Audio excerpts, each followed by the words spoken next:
എൻ്റെ പേര് സോണിയ. ഞാൻ അങ്കമാലിയിൽ നിന്നാണ് വരുന്നത്. ഇപ്പം ഞാൻ വന്നിരിക്കുന്നത് ഓസ്ട്രേലിയയിൽ നിന്ന് ഒരു മാസത്തെ ലീവിനാണ്. അപ്പോൾ ആദ്യമായി ഞാൻ ഉടമ്പടി എടുത്തത് 2020 ഉടമ്പടി എടുത്തു. ഞാൻ UK പോയി. അവിടെ നിന്ന് 2022 ഓസ്ട്രേലിയയുടെ വിസയും കൊണ്ടാണ് ഞാൻ ഈ സന്നിധിയിൽ വന്ന് കിട്ടിയ അനുഗ്രഹങ്ങൾക്കെല്ലാം സാക്ഷി പറഞ്ഞ് ഉടമ്പടി പുതുക്കി ഞാൻ തിരിച്ച് UK പോയി. അവിടെ നിന്നാണ് സ്പോൺസർഷിപ്പുള്ള വിസയുമായിട്ട് ഞാൻ ഓസ്ട്രേലിയക്ക് പോയത്. അപ്പോൾ അവരുടെ ഒരു ക്രൈറ്റീരിയ എന്ന് വെച്ചിട്ടുണ്ടെങ്കിൽ 1 വർഷത്തിൻ്റെ ഉള്ളിൽ അവർ നമ്മൾ സാറ്റിസ്ഫൈഡ് ആണെന്നുണ്ടെങ്കിൽ PR-ന് സ്പോൺസർ ചെയ്യാം എന്നുള്ളതായിരുന്നു. അങ്ങനെ 1 വർഷം ആകുന്നതിന് മുൻപ് തന്നെ അവർ PR-നുള്ള സ്പോൺസർഷിപ്പ് തന്നു, നോമിനേഷൻ തന്നു. നോമിനേഷൻ സബ്മിറ്റ് ചെയ്ത് ബാക്കി എല്ലാ പേപ്പറുകളും റെഡി ആയിരുന്ന സമയത്ത് ആകെ കൂടി ഒരു കുറവ് കാണിച്ചിരുന്നത് കുറച്ച് നാൾ ഗൾഫിൽ വർക്ക് ചെയ്തിരുന്ന PCC സബ്മിറ്റ് ചെയ്യണം എന്നുള്ളതായിരുന്നു. പല വഴികളിലൂടെ നമ്മളൊരു രാജ്യത്തു നിന്ന് വിട്ടു പോയി കഴിഞ്ഞിട്ടുണ്ടെങ്കിൽ അവിടെ നിന്ന് അത് കിട്ടുക എന്നുള്ളത് എളുപ്പമല്ല. അപ്പോൾ ഓൺലൈൻ വഴി അത് വേറൊരു രാജ്യത്തു നിന്ന് ആക്സസ് ചെയ്യാനോ ഒന്നിനും പറ്റുന്നുണ്ടായിരുന്നില്ല. അങ്ങനെ പല രീതിയിൽ ശ്രമിച്ചെങ്കിലും അത് ഫെയിലായി. അങ്ങനെ ഞാൻ പഴയ എക്സിറ്റ് ആയ സമയത്തുണ്ടായിരുന്ന ഒരു PCC വെച്ചിട്ടാണ് PR-ന് സബ്മിറ്റ് ചെയ്തത്.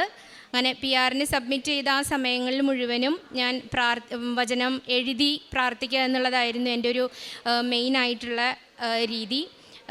എപ്പോഴും ജോസഫ് അച്ഛൻ്റെ പ്രസംഗം ഉടമ്പടി ധ്യാനം കേൾക്കുമ്പോൾ അതിലേറ്റവും കൂടുതൽ അച്ഛൻ പറയുന്നത് മെറിറ്റ് ഇല്ലാത്തടത്ത് മാതാവിൻ്റെ ഗ്രേസ് കൊണ്ടാണ് അനുഗ്രഹങ്ങൾ കിട്ടുക എന്നുള്ളതാണ്. അപ്പം ഞാൻ കണക്കാക്കിയിരുന്നത് ആ PCC എന്ന് പറയുന്നതാണ് എൻ്റെ ഒരു മെറിറ്റ്. പക്ഷേ അതില്ലാത്തടത്ത് എനിക്ക് ആ PCC പോലും ഇല്ലാതെ പഴയ PCC വെച്ച് തന്നെ PR അടിച്ചു കിട്ടാനുള്ളൊരു സാഹചര്യം മാതാവ് ഒരുക്കി തന്നു. അതാണ് എൻ്റെ ആദ്യത്തെ സാക്ഷ്യം. രണ്ടാമത്തെ സാക്ഷ്യം എന്ന് പറയുന്നത് ഉടമ്പടി ധ്യാനത്തിൽ കേൾക്കുന്ന സമയഘടികാരത്തിൻ്റെ മേൽ മാതാവിനുള്ള അധികാരം.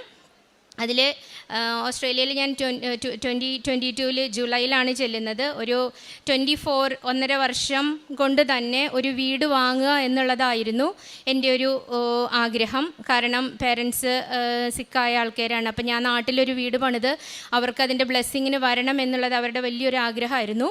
അപ്പം നാട്ടിൽ വീട് വാങ്ങാൻ സാധിക്കില്ലെങ്കിലും അവിടെ ഒരു വീട് വാങ്ങണം എന്നുള്ളത്, ഇവരെ കൊണ്ടുപോകണം ആ ബ്ലെസ്സിങ്ങിന് എന്നുള്ളത് എൻ്റെ ഒരു വലിയ ആഗ്രഹമായിരുന്നു. അങ്ങനെ 2024 ജനുവരിയിൽ എനിക്കൊരു വീട് കിട്ടണമെന്ന് മാതാവിൻ്റെ ഉടമ്പടി എടുത്ത സമയത്ത് തന്നെ സമയഘടികാരത്തിൻ്റെ മേൽ അധികാരമുള്ള മാതാവിന് സമർപ്പിച്ച് ഞാൻ പ്രത്യക്ഷീകരണ പ്രാർത്ഥനയും ജപമാലയും കാരുണ്യപ്രവർത്തനങ്ങളെല്ലാം ചെയ്യാൻ തുടങ്ങി. അങ്ങനെ അവിടെ വീട് വാങ്ങുക എന്ന് പറഞ്ഞാൽ ഒരുപാട് സ്റ്റേജസ് കടന്നു പോകാനുണ്ട്.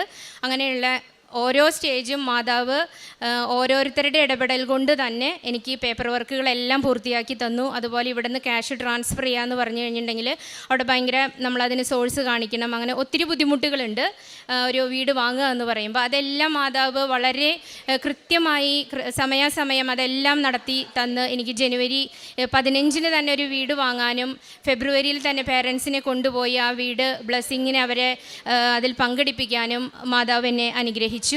പിന്നെ അത് രണ്ടുമാണ് എനിക്ക് ഈ സന്നിധിയിൽ പറയാനുള്ള 2 സാക്ഷ്യം.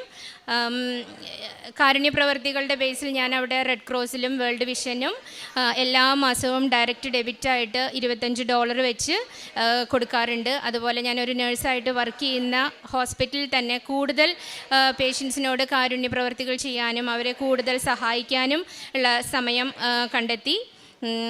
മാതാവ് തന്ന എല്ലാ അനുഗ്രഹങ്ങൾക്കും കോടാനുകോടി നന്ദി.